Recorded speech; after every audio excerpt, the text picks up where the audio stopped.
लोकसभा निवडणुकीच्या पार्श्वभूमीवर राजकीय वातावरण चांगलंच तापत असल्याचं चित्र पाहायला मिळतंय। सर्वच राजकीय पक्षाच्या बड्या नेत्यांच्या सभा सुरू आहेत। अशातच जोरदार चर्चा सुरू आहे ती शरद पवार यांच्या सभेची। शरद पवार गटाकडून राज्याचे माजी उपमुख्यमंत्री विजयसिंह मोहिते पाटील यांचे पुतणे धैर्यशील मोहिते पाटील हे निवडणूक लढवत आहेत।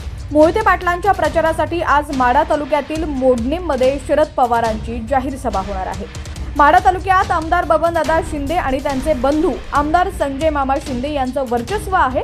या दोन्ही बंधूंनी शरद पवारांची साथ सोडत अजित पवार यांच्याबरोबर जाण्याचा निर्णय घेतला। त्यानंतर प्रथमच शरद पवार यांची माढा तालुक्यात एखादी राजकीय सभा पार पडते। त्यामुळे शरद पवार आज नेमकं काय बोलणार याकडे सर्वांचं लक्ष लागलेलं आहे।